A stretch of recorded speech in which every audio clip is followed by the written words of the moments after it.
Order. Even now, these politicians will want that Ram Rahim can be used for political advantage once again.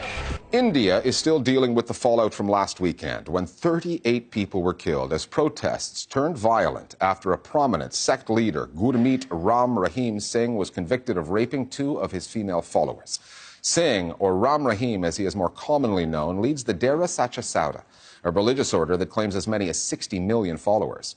Singh is a flamboyant character who has used the Indian airwaves to build a one-man publicity machine. Not just mainstream media, he produces and stars in his own films. He is what Indians call a God-man, one of many, and Singh's case has shed a light on how sect leaders conduct themselves and how they're presented in the Indian media. The so-called God-men have vast, devoted followings that, as last weekend proved, are capable of violence. They tend to have friends in high political places, and journalists have reason to fear criticizing them. The reporter who first broke the story of Singh's sexual misconduct back in 2002 was shot dead and quickly. Singh goes on trial next month for alleged involvement in that murder. Our starting point this week is the Indian city where the verdict came down, Panchkula.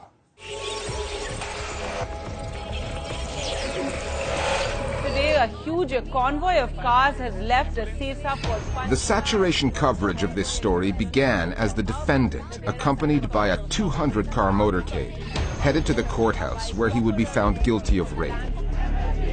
Gurmeet Ram Rahim Singh is no recluse, no stranger to the news media. Godmen, or Babas as they are known, are fixtures on the Indian airwaves.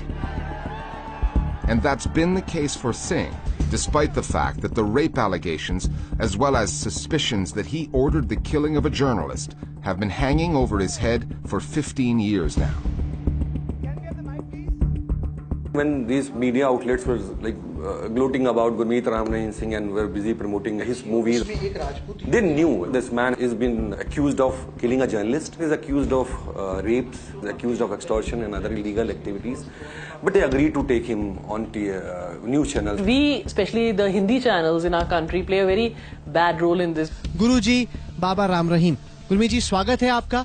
Most of these Babas, we give them prime time slots. We promote them, we build them up. We push them and push them and push them to the level where they completely, are all pervasive in public consciousness. Anyone who violates law needs to be scrutinized. That's simple. It's as simple as that. But the problem is, just like the followers, both the media and the police treat Godmen as God. That's the story. Or at least it was in Singh's case until he was actually convicted. He was airlifted from the court to prison. The authorities were well aware that 100,000 of his devotees had flooded into the city of Panchkula for the verdict. The Indian news media were among the targets of their wrath. Singh's followers may have felt betrayed because the moment he was found guilty, Indian news channels suddenly found their voice.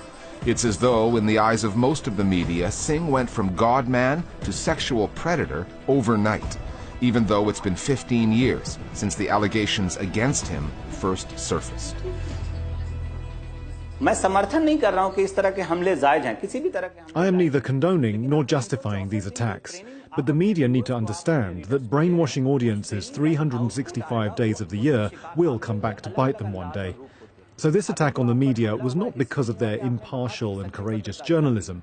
If they were indeed doing impartial and courageous journalism, this story would not have taken so long to come out.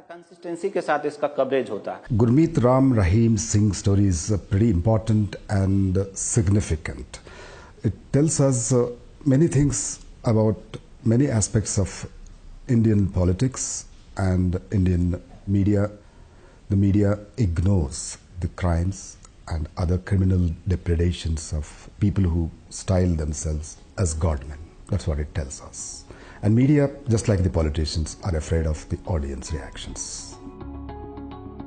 The ultimate fear is the fate that befell Ramchandra Chatrapati, the journalist who way back in 2002 first exposed the sexual assault allegations against Singh and who swiftly paid for that with his life. It is notable that Chatrapati did not work for a national newspaper or news channel. He was with a small regional paper called Purasach. It seems the bigger the news outlet, the less likely it is to report critically on the Baba phenomenon. The best-known Babas, names like Sri Sri Ravi Shankar, Jagi Vasudev, and Baba Ramdev, have enormous followings.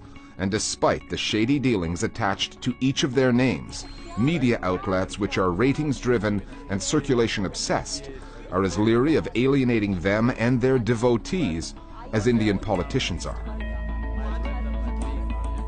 As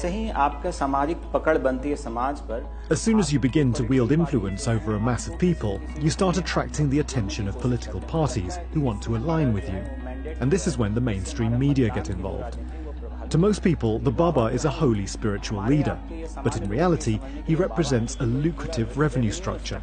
And wherever there's a revenue structure, the mainstream media will invariably follow.